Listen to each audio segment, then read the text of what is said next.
Hey, everybody. We're here, GameHounds podcast. Edie Sellers here with Nick Nicola. And we said yesterday that we would be uh, broadcasting at 4 o'clock today, Pacific, 7 o'clock Eastern. We realized we looked down and it was 5 o'clock. So, yeah. No, see, we just meant 7 o'clock Pacific time. No, that was always the plan to begin with. Didn't want it to be that late. Poor, central time zone and time zones. I didn't want to do that to you. So, we're here, and I felt obliged that we do at least a light show, a light morning show. It should have been our lunch, but currently it's what time here? 5:17. Yeah, 5:15. Yeah, it's 5:15 here. So, yeah, it's a little bit. That's why it's titled lunch, air quotes. But we wanted to at least check in with you guys, let you know what was going on. I'm hoping that the stream is good. How you doing? Okay, the Seattle Indies Expo is tomorrow, not today. Oh, we're not going to the Seattle. No. That's good to know. Yeah, okay. So let's Walk over to the other building and see what's going on there. Yeah, absolutely. What just happened here? What just happened here? What happened? Hold on. It just decided on its own to change perspective. I don't know why I did that. Hold on. Get the stand back up. So, let's talk about. There we go. Go. There we go. Let's talk about what we saw this morning. Okay. I saw Los Eidolons Veil of the Witch, which was a sequel to Los Eidolons, a turn-based or RPG that I talked about on the podcast a year or so ago. Like low budget, interesting combat system in that, tile-based, but you couldn't move your character past an enemy character. So like if someone was in the way, they kind of worked as a guard. This one is less story focused, more because it's structurally like a roguelike. So it's crash onto this you're the shipwreck, and with a variety of people, and you do the roguelike thing where you travel up a map, making decisions at branching points. Do you want to get into this combat area? Do you want to talk to this merchant? It keeps changing. Sorry, it keeps changing perspective on us, and I don't know why it's doing that. You hold it. I'll just make sure that the thing doesn't keep changing. It was like, oh yeah, you do the combat thing. And what I like about is every time a run ends, your level will reset, as is in typical roguelike fashion. But your relationships with the other characters will increase. So there's like 10, I think he said maybe like 8 characters in total. And you can bring 5 of them with you on a run.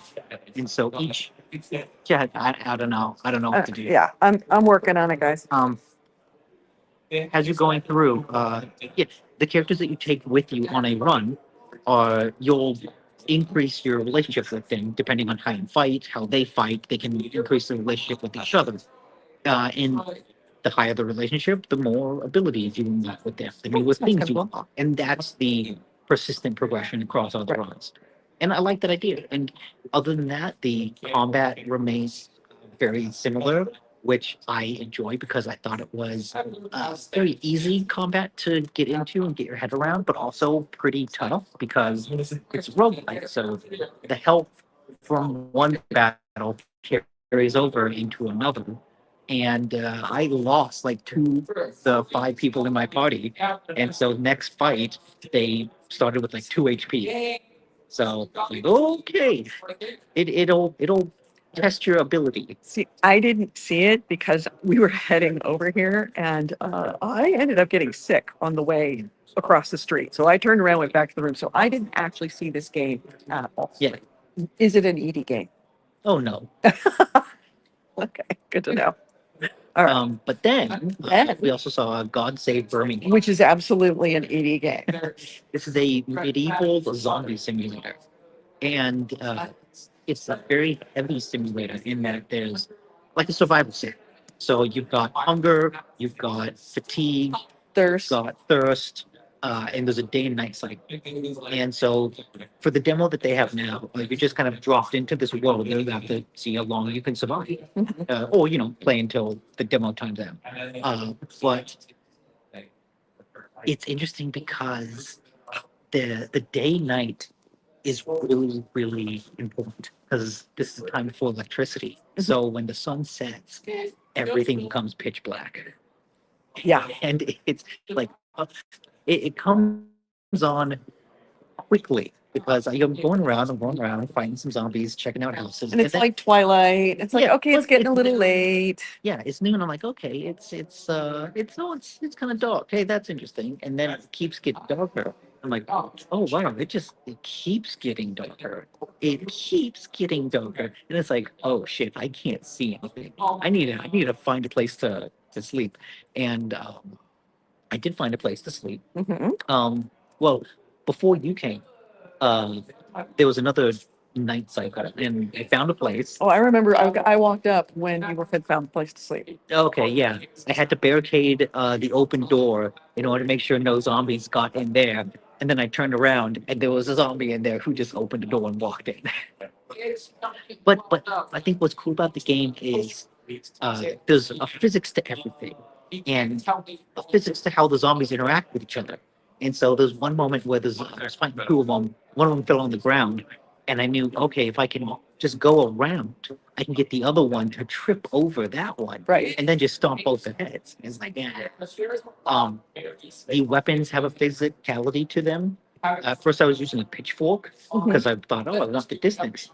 But the axe is really satisfying because you do an overhead swing by default, and if you time it just right, you'll just crush their head in one blow, Nice. and that's satisfying. But if you mistime it, you swing too early, then they're on top of you. If you swing too late, you'll hit them with the handle that does no damage, and then they're on top of you. If you aim at their legs and attack, you can cut off their legs. You can cut off each of their arms too. At one point, I de-armed a zombie, and then was just like, oh, okay, I'll walk away. But yeah, there's a lot of fun interactions with the systems that they have. Being able to pick up every object means you can throw any object. You can use it to barricade doors. You can use it to build ladders to climb places. It's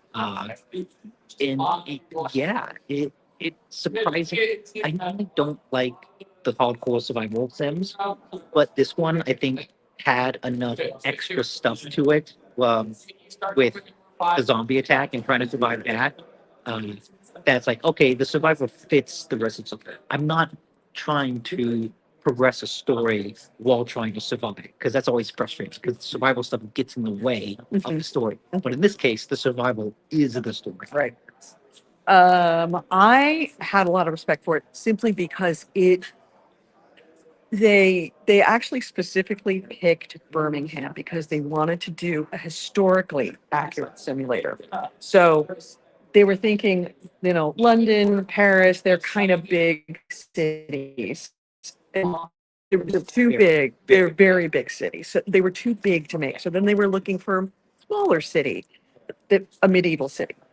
And they found that the Museum of Birmingham has very, very good historical records of what the town looked like and everything about the town from the medieval times. So they chose Birmingham because they had this breadth of knowledge and this breadth of history that they could work with because they wanted to make it historically accurate. So he said, the population in this year that the game is set in Birmingham was about 3,000 people. So this game has 3,000 zombies, and for the most part, it's done. We can't do it. We can't do it. We cannot do. Well, we can't see the Can't comments. see the comments. We really can't. It's just the nature of doing this. No, I've already tried. It's what is Chrome? It's fucking Chrome. The No. URL, what is the URL takes up I know, and I can't get it. I can't get it to not be. I don't know what app Yeah. this is, but it's This is fine. So it has about Yeah. 3,000, and he said Which is- they kind of don't respawn, which leads me to believe that you could finish the game. Oh yeah. I mean, it's like someone who collects all the cheese wheels in Skyrim. And like 3,000 doesn't necessarily sound like a lot when you think about Left 4 Dead or Dead Rising, but These are very slow moving this zombies that is are that spread type of across the game. whole town.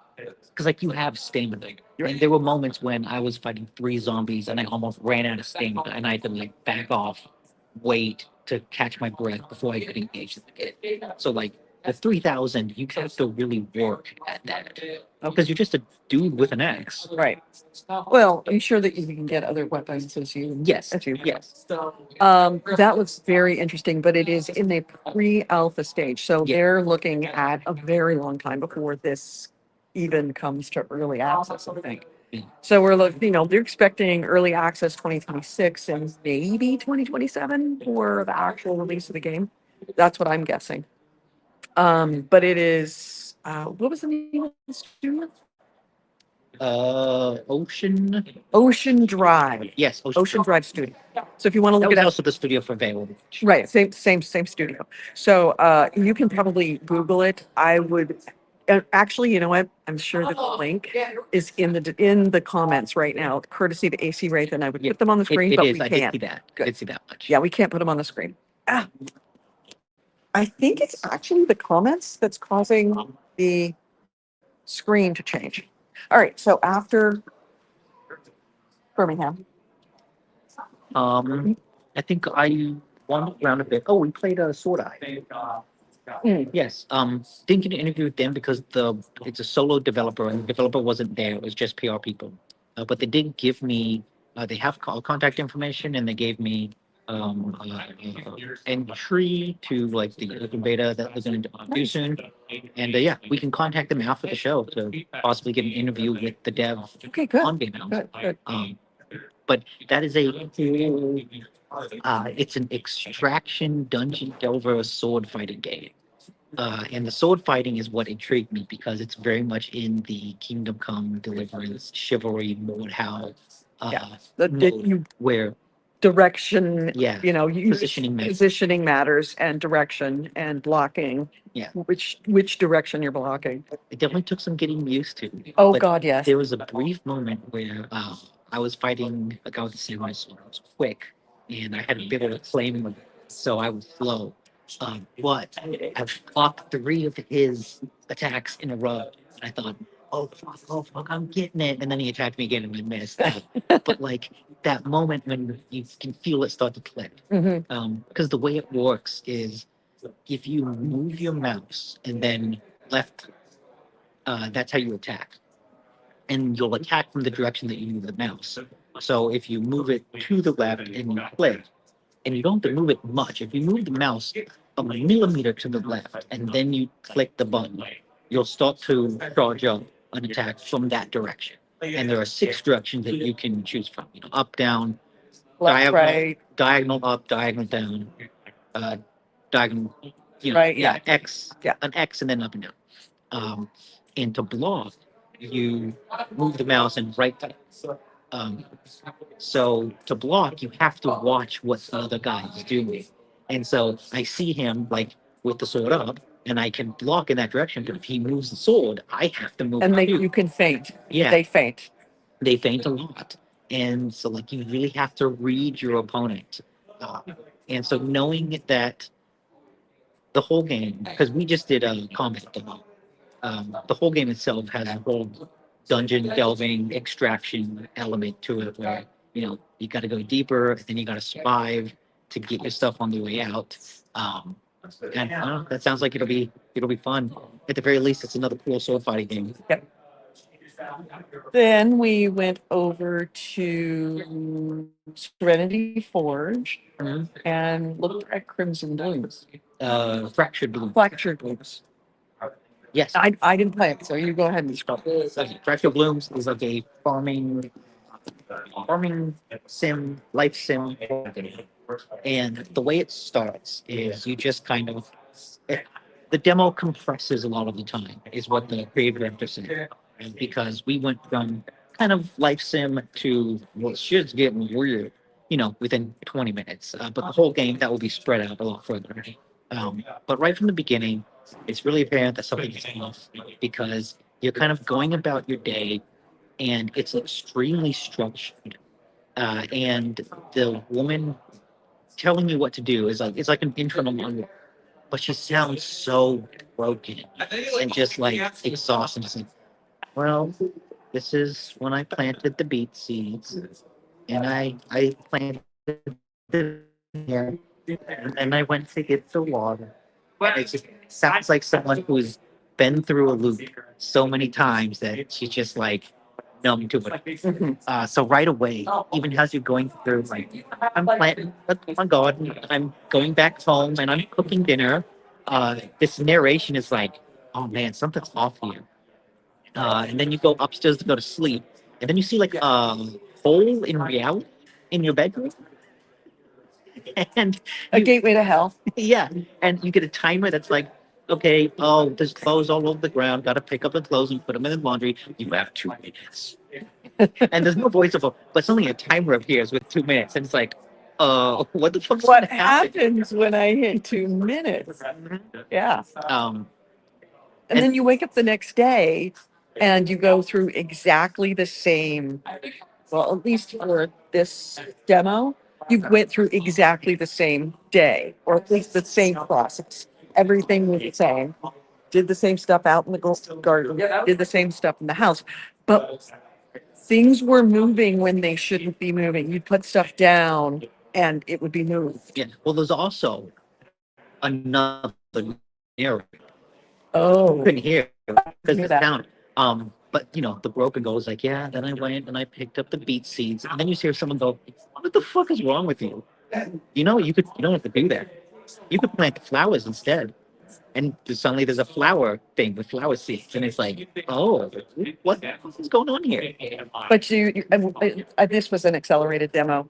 The second day, that gateway to hell rapidly it expands into stuff that's trying to kill you. Yeah, like some Last of Us style fungi coming out of the walls of the house. Yeah. It rapidly goes from, just like this cozy little gardening game to absolutely not a cozy gardening game. You are going to die.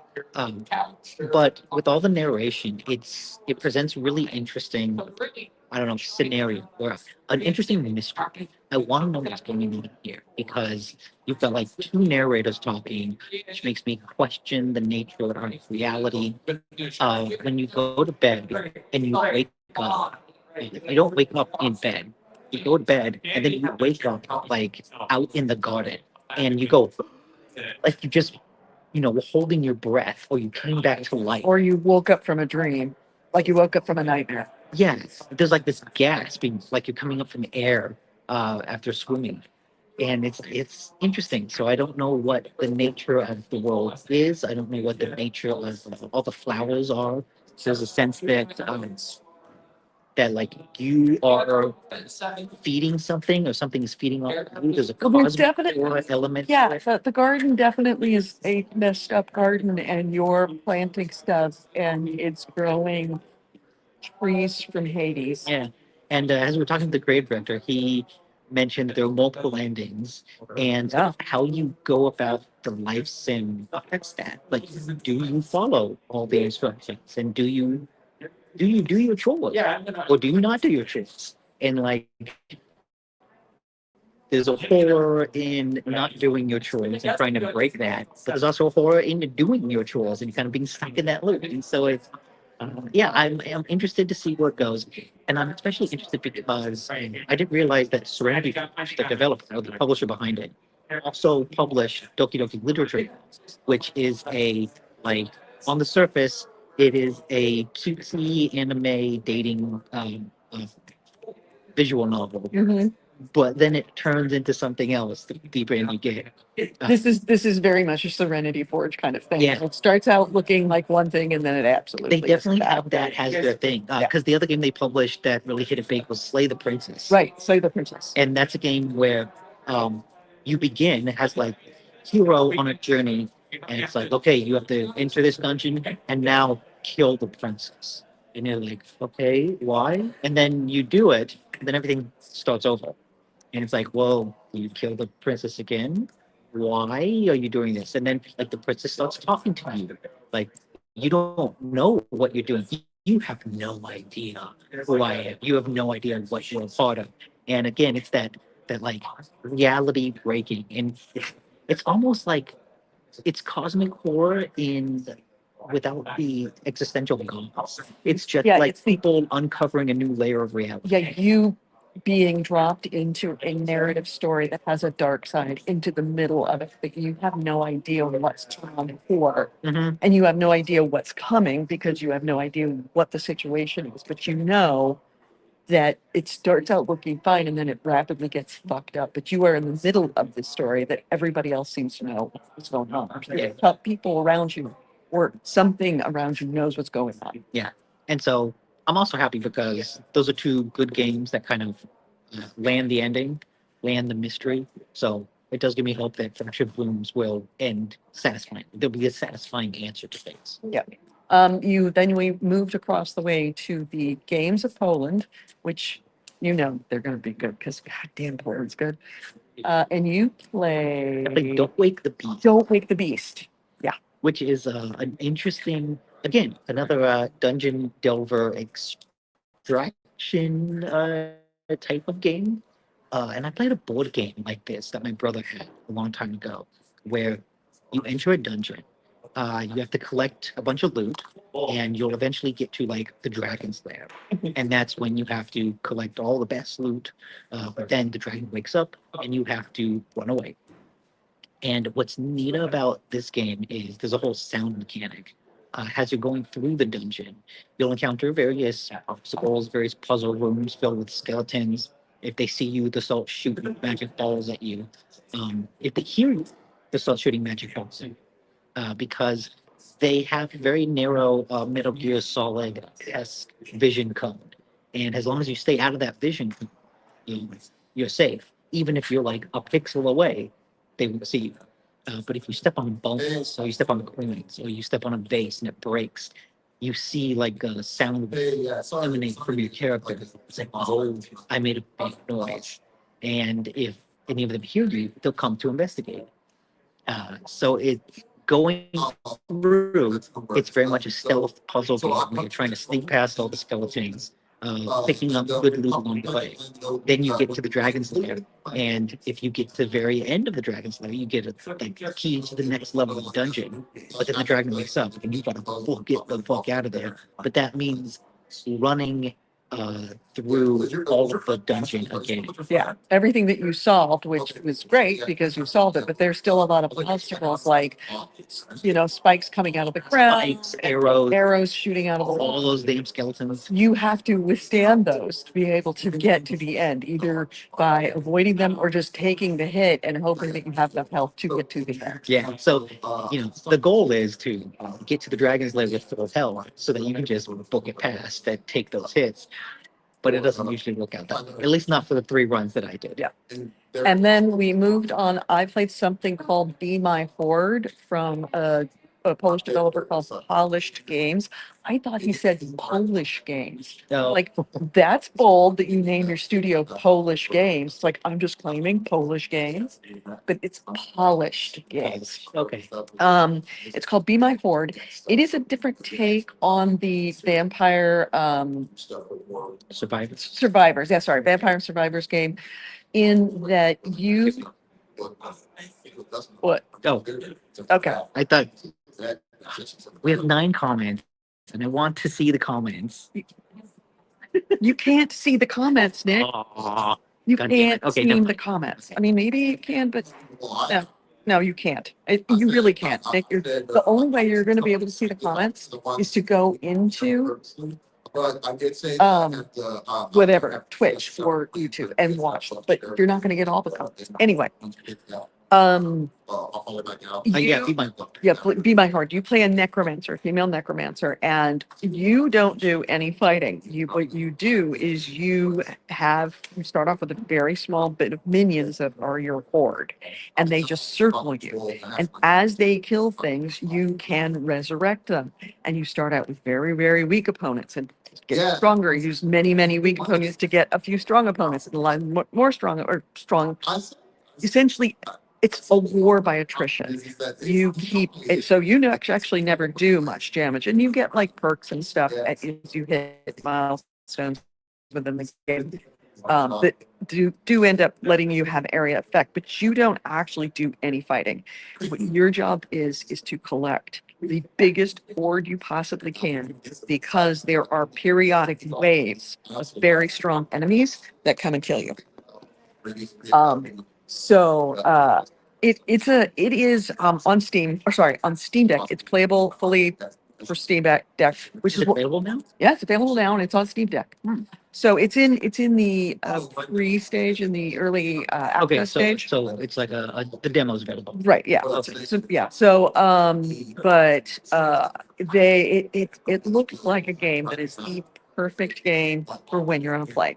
That you just have to kill sometime, or like when you're commuting on your Steam Deck. This is like that kind of game. I just really liked it, because even though had a very low bar of entry, because it's essentially all you're doing is moving around and raising things. That's all you're doing. You're not shooting, not doing anything. But it is deceptively difficult, because it's about strategizing your horde with making sure that you have strong enemies. On top of that, making sure that they're even around you. Because if you have a little light on one side, you want to actually start collecting enemies on, collecting board on that side of you, because they kind of circle you. Very, very fun game. Also worth noting, it's just $5 on Steam, Yeah, it's 10% off right now on Steam. So which is 50 cents. yeah, But like, hey, $5. That's right. good. Deals In early access. Yeah, it's in early access. It's on Steam right now. I really, really liked it a lot. So I am definitely downloading it, definitely purchasing it. I'm going to be buying it and putting it on my Steam Deck. I'm going to be playing that game all the way home on Steam Deck.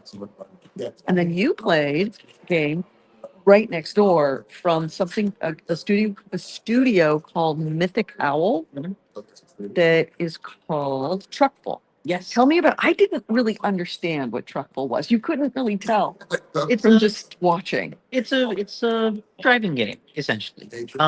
So if it's like a cozy driving game, or at least it starts that way. Yeah. The controls are a little wonky, and so you're swerving around the road. And so when I first started playing it, I thought that it was something in the vein of like Gang Beasts, or oh, what's the non-competitive one? Oh, it's Non-competitive Gang Beasts. yeah, it's got the same kind of like wonky physics, but you have to make deliveries. Oh, right. Yes, I know what you're talking about. Yes, but I Okay. can't remember the name of the game. Um, But it's but along those same lines, where you're thinking it's just like a delivery driver simulator. yeah, well, it kind of is Yeah. a delivery driving game because That's how it starts. That's what you do Yeah. during the day. yeah, it's just you drive around, and at first you're just going from driving on this linear road, and the controls are a little wonky, like I said, but that's kind of the fun of it, is trying to get control of the wonky physics engine. So at first I thought it was just one of those fun physics games, and then you encounter someone who says, "Hey, I need some deliveries," and you stack the back of your truck pretty tall with deliveries. And so then the challenge is, well, I need to drive through this twisty road in the forest without all the packages falling off. Then you deliver it, and it's cute.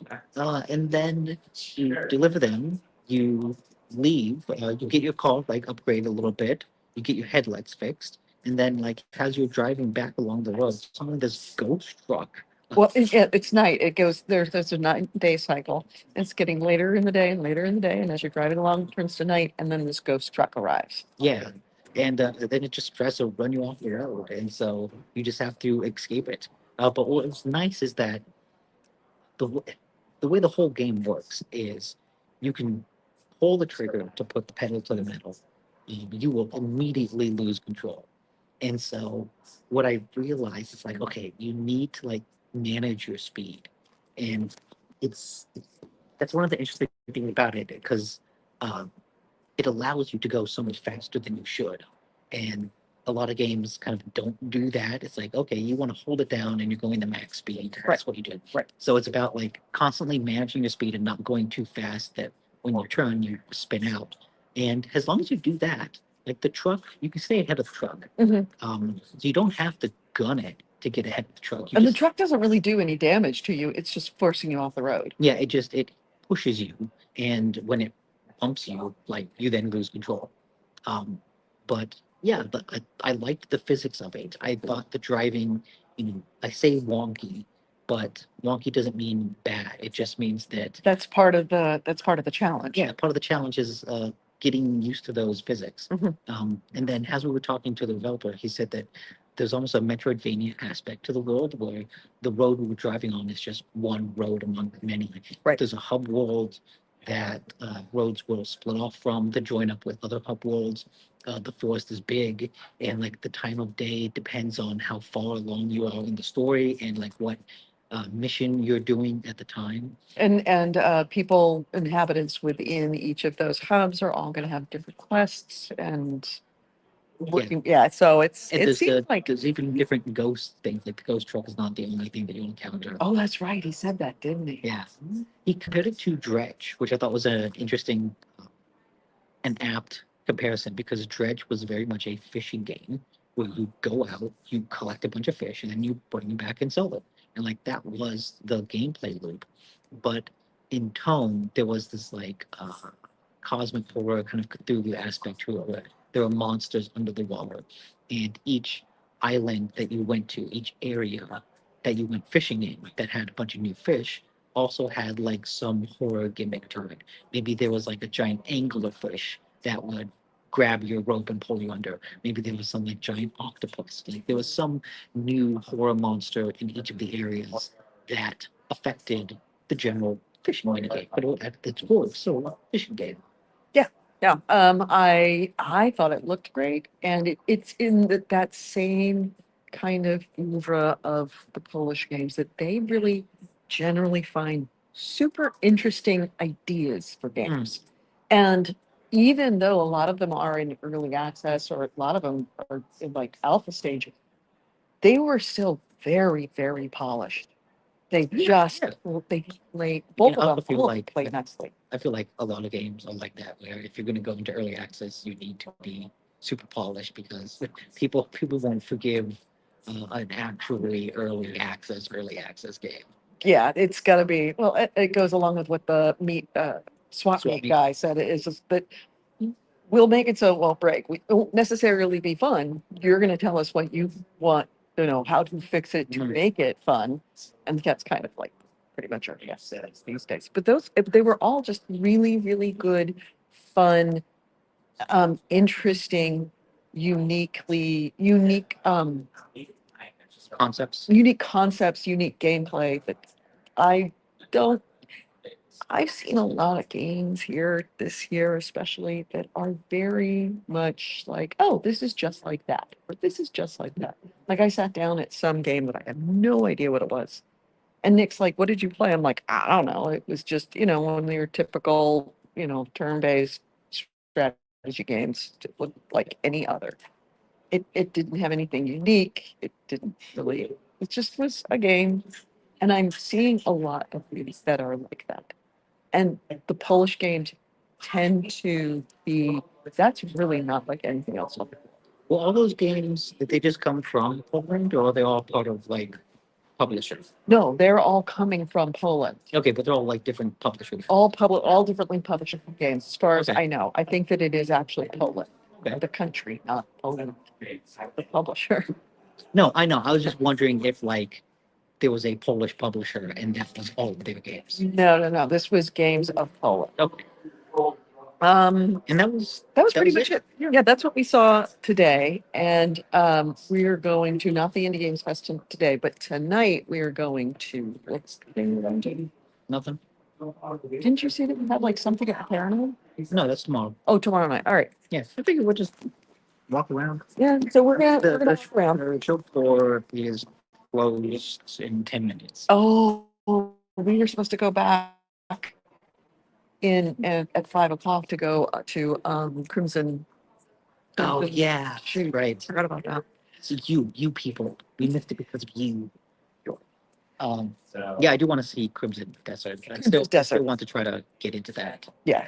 Yeah. That's another sword fighting game. I was like, there's lots of Well, it's not a sword fighting game. It's a medieval RPG. medieval RPG. Yeah. just have to have Medieval. sword. Right. But Right. you also have magic. You Right. can also turn into a clown. Right. But it's You still also can, medieval. like Medieval RPG. I can think of 3 of them on the floor right now. what? Well, God Save Birmingham. Yeah, it's very different. Medieval. It's very different. Very medieval. Also, no swords. Also this. Yeah, sure. There's axes and pitchforks. Sword Eye is a little bit on that same level. Yeah. So, Anyway, so yeah, I mean, yes, they're all. I'm not saying they're all identical, but No, I you know, know, no. they're all kind of cousins. Let's just say. so yeah, that was day 2. So yeah, that's day 2. We will probably podcast tonight. You think from the room, or go to dinner, or beforehand, or after. We could go to dinner early tonight. We ate. We got up late, so we ate brunch very late. Yeah. So I'm starting to get like dinnerish feeling. Okay. Since we didn't have lunch, we had brunch. Yeah, I think the So rest of the day is just like go to the other building where the panels are and see if there's something interesting. yeah, and there's Console free play and all that. oh yeah, Like- console free play. We should go to Just, the yeah. just see what else PAX has to offer in addition to the show floor. This is our free night. We should enjoy it, which we will do. And if we podcast tonight, we will do that and we will announce it ahead of Yeah, time we in won't the give you a Discord. Yeah, we're not going to give you a time. No more promises. We'll at the very least we'll We'll give you. We'll give mention you on Discord ahead of time. yeah, we will give you a 30-minute countdown for Discord before we go live. Yeah, 10 minutes. No, 30. Maybe. Yeah, 5 You minutes. know, it could be very late. You get 60 seconds. like you did today. All right, everyone. Thanks so much. We will talk to you maybe tonight, if not tomorrow, noonish, lunches for a lunch cast. Thanks so much and talk to you later. Bye. Bye.